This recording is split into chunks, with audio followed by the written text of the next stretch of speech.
bienvenidos a un episodio más de Charla en Narval. Mi nombre es Emilio Zavala y el día de hoy nos dirigimos hacia Colombia porque hoy nos acompaña un comunicador, un lector, un escritor, un podcaster, una persona multifacética que hace mucho y a la vez hace de todo. Él es Federico Baraya. Federico, bienvenido a Charla en Narval. ¿Cómo te encuentras el día de hoy? Hola Emilio, pues bien, me encuentro bien, acá tomándome un café, acá desde Colombia, un día bastante gris, pero bueno, bien, bien, feliz, contento de estar acá y de hablar un poco de literatura que tanto me gusta. Genial, y porque el día de hoy vamos a hablar de literatura, vamos a hablar del cuento y vamos a hablar de muchos temas que más adelante irán descubriendo. Aquí siempre arrancamos con una pregunta de introspección, que es para que el invitado rompa el hielo consigo mismo y también podamos romper el hielo entre nosotros dos. Y la pregunta que se hace es de definición, pero como tú eres un amante de la literatura, te vamos a poner que, ¿cómo se define Federico a él mismo con tres libros? Bueno, pues es una pregunta que me parece compleja porque siento que también las etapas de la vida hacen que los libros cambien con uno. Federico adolescente era muy distinto, sobre todo lector al que soy hoy en día. O sea, yo en el colegio, por ejemplo, me acuerdo de haber leído El Club de la Pelea en su momento. O sea, habré tenido 15 años y fue un libro que pues a los 15 años me marcó profundamente pues porque es un libro muy entretenido y demás, pero seguramente hoy en día es un libro que no me hablaría de ninguna forma, como si me habla un libro como Cien años de soledad, por ejemplo, que lo leí o lo releí hace poco, pues por lo de la serie de Netflix y demás, y pues fue un libro que honestamente me impactó muchísimo más a esta edad que cuando lo leí un poco más joven. Entonces yo creo que hoy en día ese sería el primer libro, Cien años de soledad, porque es un libro que, pues sí, me parece bellísimo, me parece que es testamento de un genio de la literatura. Yo creo que también me iría hoy en día con Juan Rulfo. em, no tanto con Pedro Páramo, a pesar de que es una novela que me gusta mucho, pero me gustan más sus cuentos. Entonces me quedaría con Juan Rulfo, cuentista.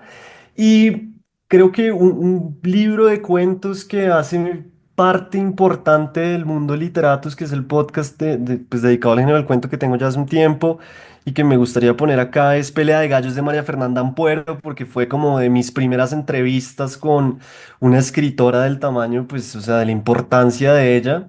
Entonces creo que también me gustaría poner ese libro ahí. Por supuesto, esos tres libros también forman parte de lo que, pues, de lo que es tu personalidad, de lo que es tu persona. Porque también mencionaste el podcast Literatus, que es el podcast que tú ya tienes hace unos años, que ha causado un gran impacto en, pues, en el género. Pero para que esto se esté desenvolviendo, primero tiene que surgir. Para ti, ¿qué fue lo que te impulsó a crear este gran podcast? Bueno, pues yo creo que una, una gran necesidad de hablar fue lo que me llevó en primera instancia a crear el podcast. Es decir, yo no me muevo en un círculo social que esté muy interesado en la literatura. Mis amigos no les interesa mucho la literatura. De pronto a uno, pero no es algo general. A mi novia tampoco le interesa mucho la literatura, pero pues a mí sí, entonces yo siempre que salía a tomarme una cerveza con mi novia, como que yo le contaba lo que estaba leyendo, que casi siempre eran cuentos. Entonces yo le decía, estoy leyendo esto, imagínense lo que le pasó al personaje y el autor es tal, y me parece increíble su vida. Y yo veía que ella como que se interesaba, a pesar de que no le interesaba para nada la literatura, pero decía, oiga, eso está bueno, cuénteme más. Entonces yo le contaba esas cosas y como que yo dije, bueno, como que ahí hay algo interesante. Me parece que hay un camino que me gustaría como explorar y por esas épocas recibí este micrófono que tengo acá. Me lo regaló mi hermana y me dijo más o menos a ver si hace algo y se cuenta algo.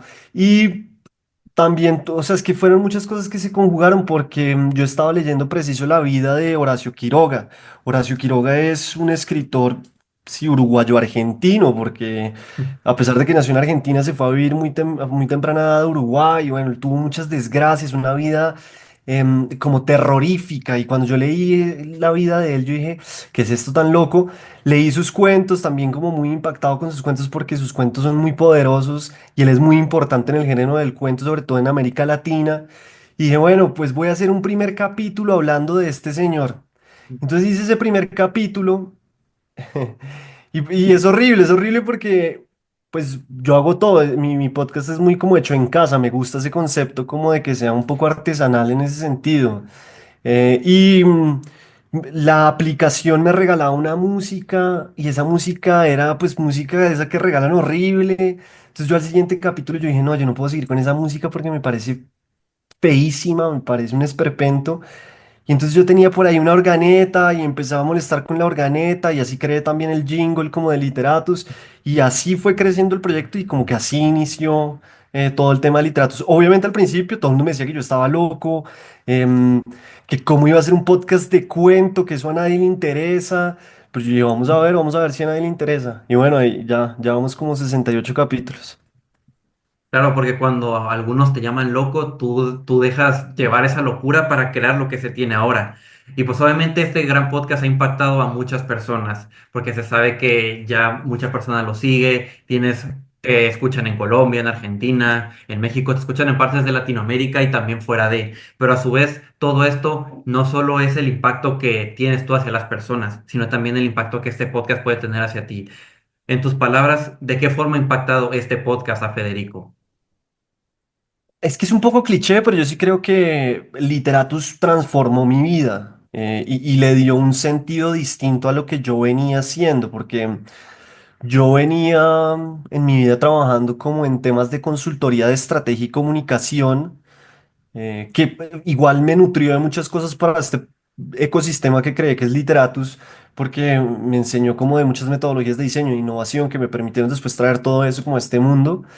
Pero la verdad es que Literatos fue también un punto de quiebre porque empecé a ver que había mucha gente interesada en lo que estaba haciendo y como poniéndome atención, que parece como ridículo, pero es muy complejo porque cuántos podcasts no hay hoy en día, cuánta información no hay en el internet, cuánto ruido no hay. Y uno ver que le están llegando mensajes de México, por ejemplo, de México me escriben mucho pues me cambió un poco mi perspectiva de la vida y también un poco lo que yo quería en la vida, como que me di cuenta que tal vez yo quería era un espacio en este mundo de la literatura, sobre todo me gusta mucho verlo como ese canal para llevar los libros a más personas.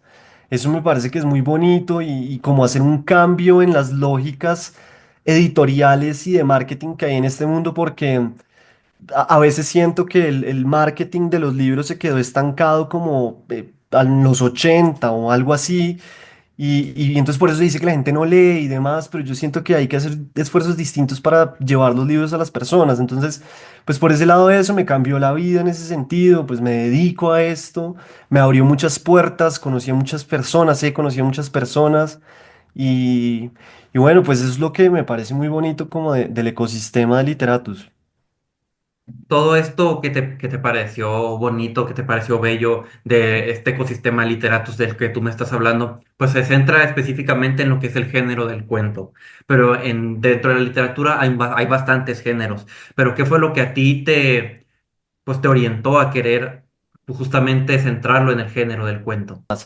El cuento para mí, a ver, yo soy una persona que está muy obsesionada o que le interesa mucho entender las formas en que funcionan los artefactos narrativos. Entonces, Mm, muchas veces ver películas conmigo es una mamera porque a mí no me interesa ver qué va a pasar, sino que me interesa ver cómo está hecho. Lo mismo me mm. pasa con los libros. ¿Cómo fue que el autor, por decir algo, cosió la narrativa?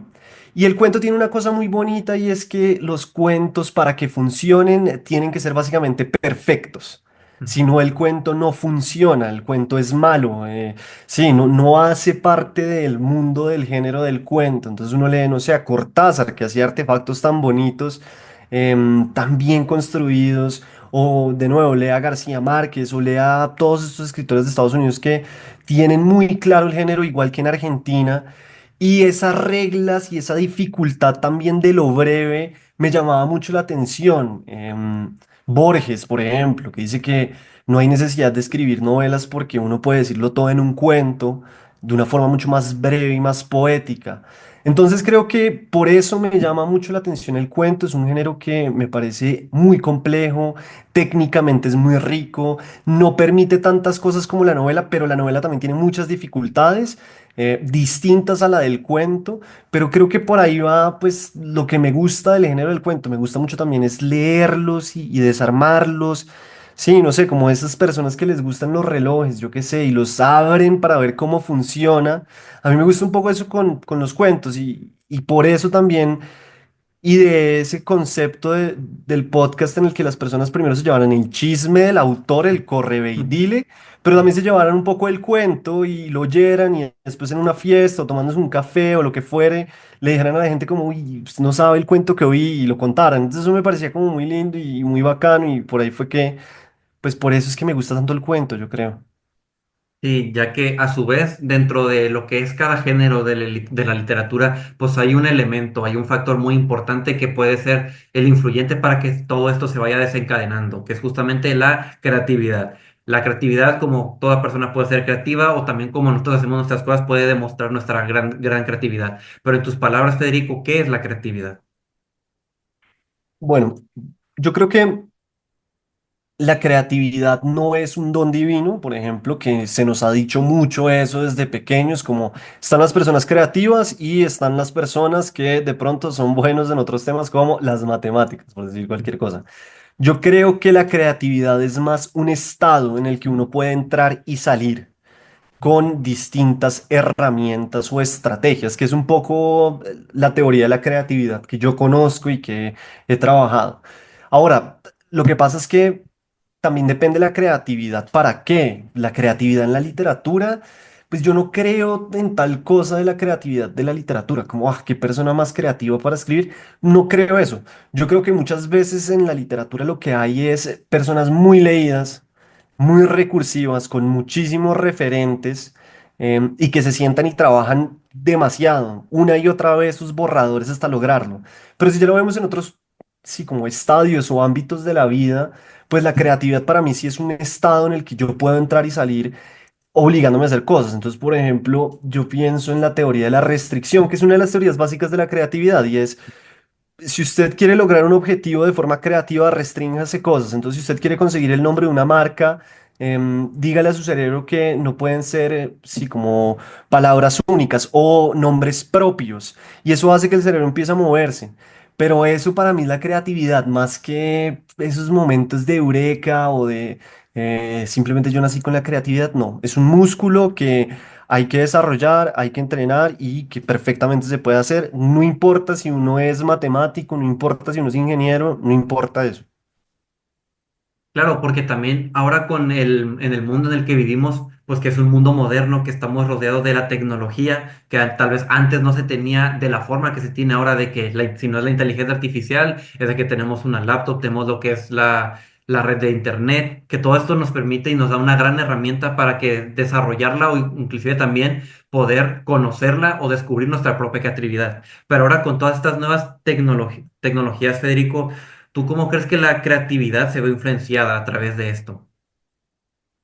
Pues a ver, yo no soy un experto en todos estos temas de tecnología, pero lo que yo pienso es que esta tecnología va a responder en gran medida a la inteligencia también del ser humano. Es decir, entre yo mejor sea dándole las instrucciones y sacándole, como decimos acá, el jugo o las bondades de esa tecnología, pues seguramente mejores los resultados van a ser. Si yo ahorita me pongo a preguntarle cosas a ChatGPT para cualquier cosa, pues me va a costar porque yo no lo uso mucho, entonces seguramente no hago las preguntas más inteligentes para ChatGPT. Entonces creo que igual la creatividad, pues sí, la tecnología va a ser un medio para un fin, pero el ser humano es el que la va a activar para ciertas cosas, por lo menos por ahora, no sé más adelante, por ahora es así, pues porque ChatGPT sin que uno lo ponga a andar, pues no hace nada. Si yo le pido un poema de amor, así simplemente esa es la instrucción, pues me va a sacar un poema de amor seguramente con rimas muy básicas, con clichés absolutos. Distinto es si yo ya le doy algunos referentes y con unas métricas que seguramente me interesan, y pues de pronto el resultado sería mejor, pero yo por eso pienso que la creatividad es más del ser humano que de la herramienta. Sí, a fin de cuentas, puedo decir que son parte de un sistema. Uno no funciona sin el otro. O sea, la inteligencia artificial o todas esas herramientas tecnológicas que se tienen no hacen lo que tienen que hacer sin que una persona las accione. Y pues obviamente Claro. también dentro de todo esto que es la creatividad, pues están que nos puede llegar a favorecer mucho, pero también muchas personas pueden tener sus bloqueos o ciertos obstáculos que no le permiten desarrollarla pues con su gran esencia. En tu caso y en tu persona, Federico, ¿tú qué obstáculos consideras que existen para la creatividad? Para mí el obstáculo más grande de la creatividad es la falta de referentes en cualquier ámbito, no importa. Porque cuando uno no tiene referentes, no tiene forma de agarrarse de nada, no tiene forma de, digamos, de nuevo volviendo a la literatura, si yo no he leído lo suficiente. Seguramente no tengo maneras de agarrarme de otros autores que ya han hecho cosas y que yo puedo aprender de ellos. Si no conozco la teoría pues, del iceberg de Hemingway, si no conozco los tipos de aperturas, los tipos de cierres, si no he leído a García Márquez, si no he leído a estos grandes autores y los clásicos, pues seguramente la escritura es más difícil. Obviamente habrá personajes que dirán yo nunca leo, debe haber, yo no creo, pero debe haber y que han vivido estas vidas increíbles, como que les ha pasado de todo y de ahí nace su literatura, que también es un camino válido, pero el problema de eso es que a la hora de sentarse a escribir, alguien, ya sea un editor o cualquier persona, va a tener que sentarse y darle un poco más de lógicas narrativas a eso que está contando esta persona, porque, por ejemplo, mucha gente cree que porque vivió algo muy interesante, ya lo puede pasar a la escritura. Y el tratamiento que hay que hacer para pasar de eso a un cuento, por ejemplo, es muy específico. Eso no funciona así como así. Y hay que tener ciertas herramientas.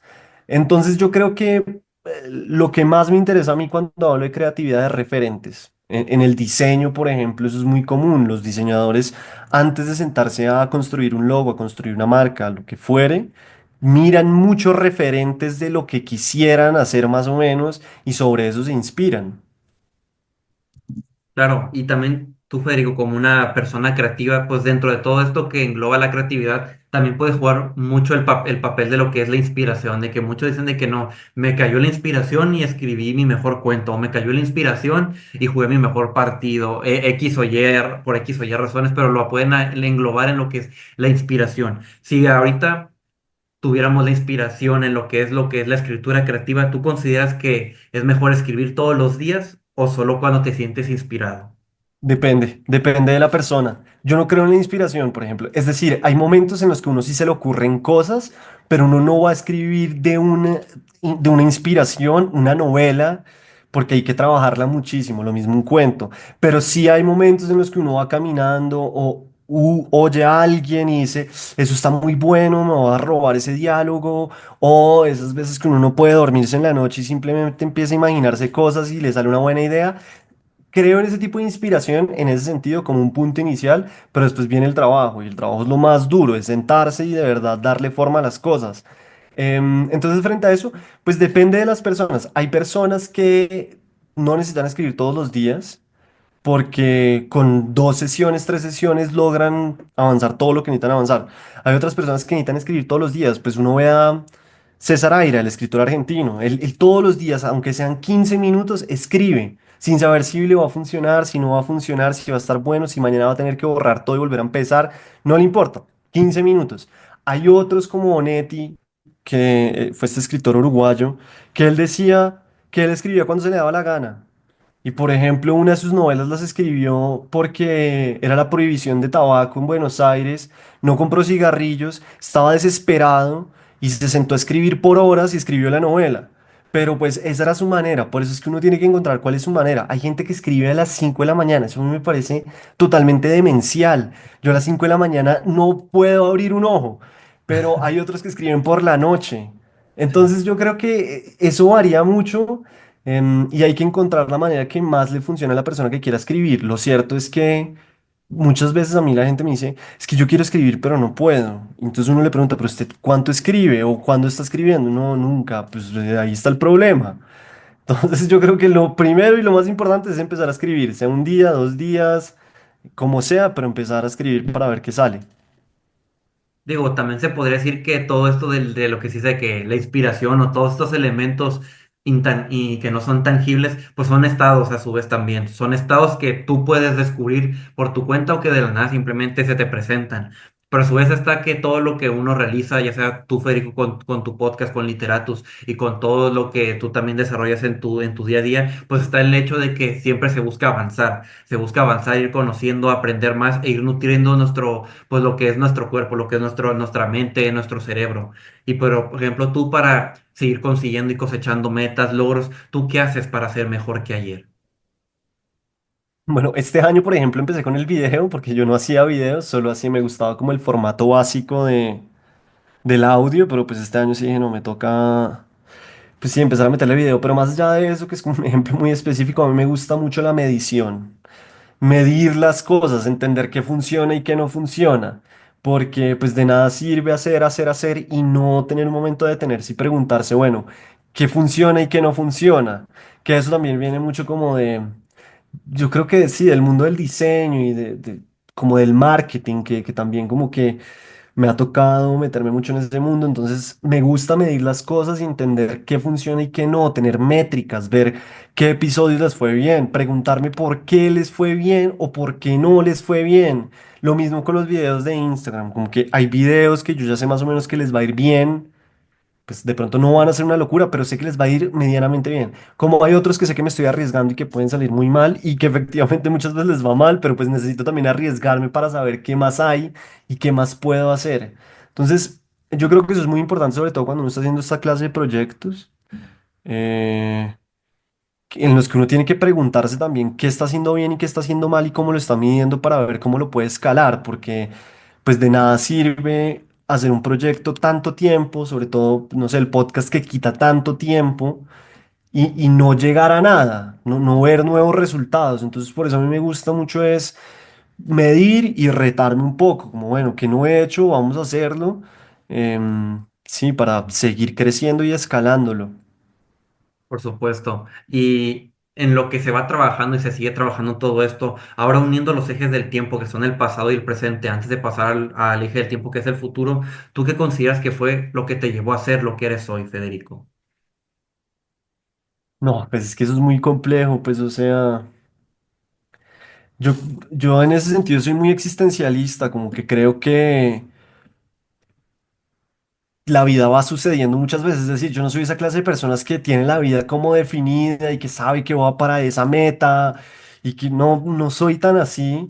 En realidad siento que voy respondiendo mucho a lo que me va dando la vida y voy tratando como también de vivir y de caminar esos, sí, esos trayectos que a veces son tan complejos.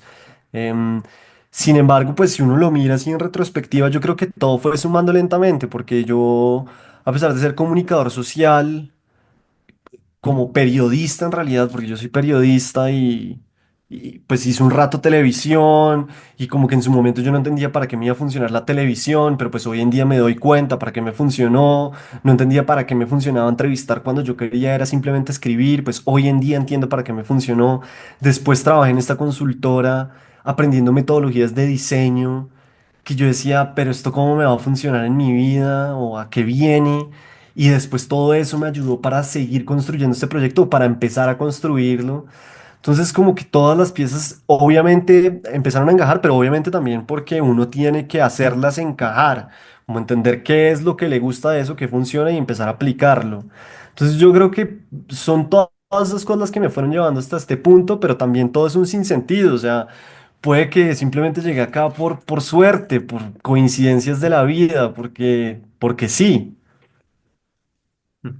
Claro, también esto forma parte de pues, que nuestro camino no solo lo formamos nosotros, también se ve influenciado bajo muchos otros factores, muchos otros aspectos. Pero a su vez ya hemos hablado del pasado y del presente, pero falta hablar del eje del tiempo que es el más impredecible. No sabemos lo que nos traerá, que es el futuro. En tu caso, ¿qué es lo que se viene para ti, Federico, en el futuro? No, yo todos los días me pregunto eso. No tengo ni idea qué se viene. Yo siempre he dicho que me gustaría llegar a los 100 capítulos de Literatos y de ahí ver qué. si se acaba o qué hacer, porque tampoco quiero hacer esto para toda la vida. Es decir, no creo que esto sea un proyecto que yo vaya a hacer toda mi vida y a mis 50 años todavía haciendo podcast de literatos, pues no lo veo en este momento. A veces pienso que quisiera llegar a los 100, que igual me parece una vaina totalmente demencial. 100 capítulos de algo. Nunca en mi vida había hecho tantas cosas de algo. Entonces, pues creo eso. Me gustaría seguir escribiendo, pero mejorar mi escritura, ser cada vez mejor para, sí, crear cosas que valgan la pena. Es decir, hoy en día hay tanta literatura, hay tantos libros. Si yo me dedicara a leer toda mi vida, igual no podría leer todo lo que quiero leer. Entonces yo a veces sí pregunto como, ¿cuál es la necesidad de publicar, por ejemplo? Pues no sé qué tanto. Entonces me preocupa más es aprender a escribir cada vez mejor. Hasta escribir muy bien o sentir que uno tiene una técnica muy rica y que vale la pena. Esas cosas son como las que me imagino en el futuro y la verdad no mucho más. El futuro me parece que es tan incierto y que es tan difícil, que no trato de no perderme mucho en él, no gastar mucha energía yéndome hacia el futuro porque pues también me parece que es como una fuente de ansiedad importante que pues mejor hacer todo lo que necesitamos hacer hoy en día para estar tranquilos. Y ahora como el lector pasional que tú eres, Federico, si nos tuvieras que recomendar algunos libros al público del podcast, ¿tú qué libros recomendarías o inclusive también cuentos? Bueno, pues a ver. Novelas, yo siempre recomiendo Cien años de soledad, que es un gran cliché, pero yo creo que hay gente que todavía no la ha leído. Pues sí, si uno va a leer a García Márquez, yo leería Cien años de Años de soledad soledad, o sí. incluso, ¿cómo es que se llama esta novela? Se me fue el nombre ahora. Em, no, se me fue el nombre. Mi novela favorita de Vargas Llosa es La ciudad y los perros, que también me parece una novela bellísima, pero es una novela gorda, entonces sé que a la gente puede asustarle. Y en libros de cuentos, pues yo leería Faulkner. A mí Faulkner me parece que es increíble y Faulkner fue muy importante para casi toda la literatura pues, latinoamericana, es decir, Comala, Macondo, Santa María de Onetti, todas estas ciudades nacen en gran medida por lo que hizo Faulkner en su momento que creó este pueblo y entonces pues muchos lo copiaron. Entonces me parece que eso es muy bacano, pero también depende, o sea, lo que yo siempre digo es, de nada sirve que yo recomiende libros. Yo creo que las personas tienen que encontrar cuáles son los libros que primero les hablan, porque la lectura es un hábito. Entonces es muy difícil obligar a las personas a leer por eso mismo o que las personas digan, este año me voy a leer 30 libros.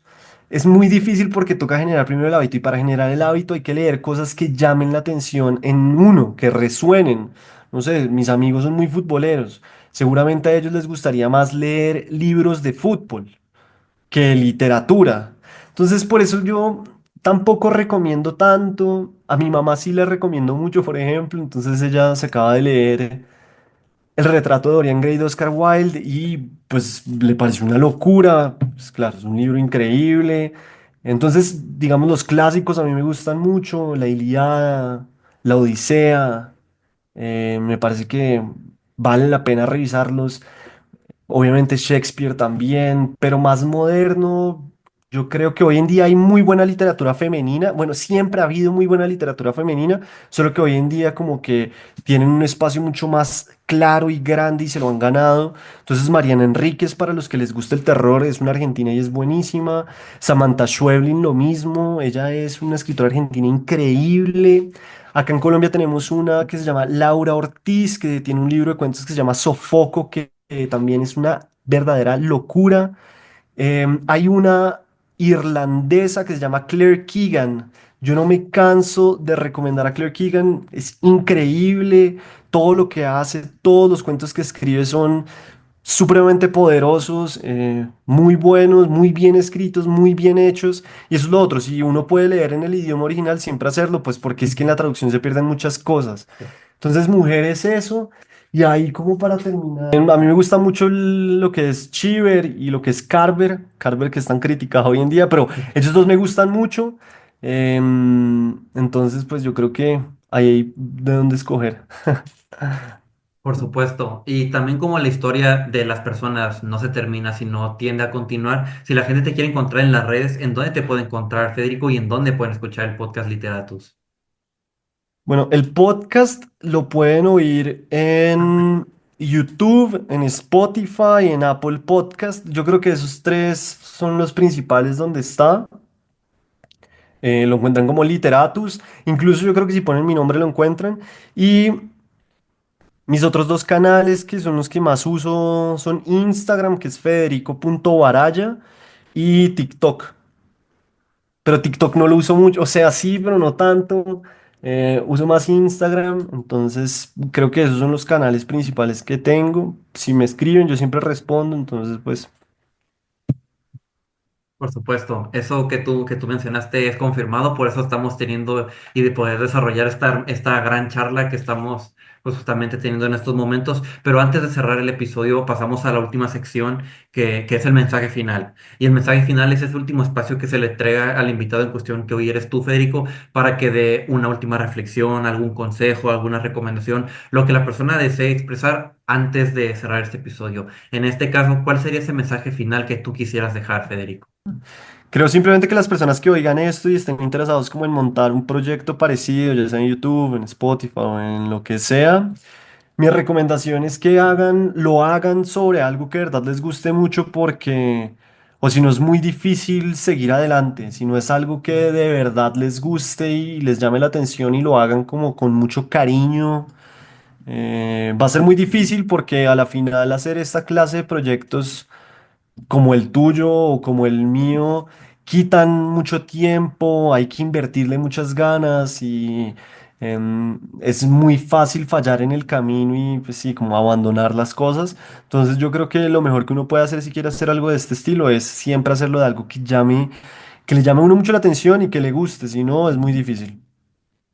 Sí, y con este mensaje que tú nos compartiste, Federico, es justamente como yo voy a cerrar este episodio, porque hemos hablado de un sinfín de temas, hablamos del pasado, del presente y también de lo que será tu futuro. Pero no me quiero ir sin antes agradecerte a ti, Federico, por el espacio, por tu tiempo y por la oportunidad de poder entablar esta gran charla que tuvimos el día de hoy. No, Emilio, muchas gracias a ti por la invitación y bueno, pues acá desde Literatus siempre estamos abiertos a charlar y hablar de literatura y a conocer personas, entonces pues nada, muy bacana la invitación. Así es, y después de todo lo hablado, a mí no me queda nada más que decir que mi nombre fue Emilio Zavala y esto fue, es y seguirá siendo Charla en Narval. Nos vemos en la próxima.